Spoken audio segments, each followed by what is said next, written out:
Salut, mon nom est Daniel et je veux vous aider à acheter, vendre ou construire votre maison parfaite ici dans le sud de la Floride. Cet agent immobilier brésilien enquête sur les opportunités apportées par la pandémie sur le marché immobilier américain.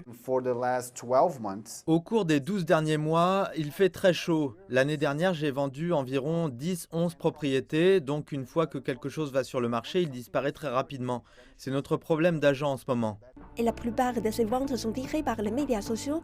Daniel veut vendre le style de vie, la ligne d'horizon, le rêve, puis les propriétés immobilières. L'an dernier, 100% de mes ventes provenaient d'Internet, que ce soit Instagram, YouTube, Facebook ou Google Ads.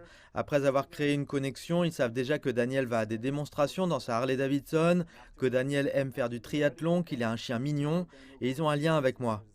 Les chiffres de vente nationaux sont frappants pour la propriétaire de la société de courtage où Daniel travaille. Elle s'explique. La demande a tellement augmenté pour les maisons unifamiliales d'environ 20% et dans les contours est d'environ 40%. C'est un nombre énorme d'augmentation des ventes sur le marché et sur le marché du luxe. Et nous parlons de propriétés d'environ 1 million de dollars, c'est d'environ 200%, ce qui est incroyable. Les craintes d'une bulle et d'une répétition du krach immobilier de 2007 sont rapidement écartées par ceux de l'industrie.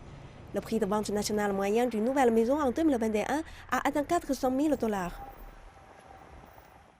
Cette fois, les banques ne donnent pas d'argent aux acheteurs de maisons sans s'assurer qu'ils ont la capacité de rembourser. Les approvisionnements sont plus élevés et une offre étroite soutient les prix. Il y a une plainte commune parmi des agents immobiliers, des courtiers et des réalisateurs. La seule chose terrible en ce moment est de ne pas être en mesure de construire suffisamment d'unités pour les vendre pour la demande que nous avons.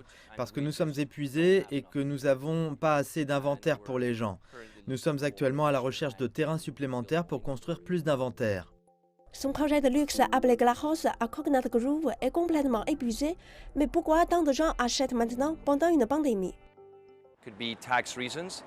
Il pourrait s'agir de raisons fiscales et de choix personnels. Encore une fois, beaucoup de gens ont réalisé qu'ils n'avaient pas besoin de vivre à Manhattan ou au centre de Los Angeles afin de participer à l'économie de ces marchés.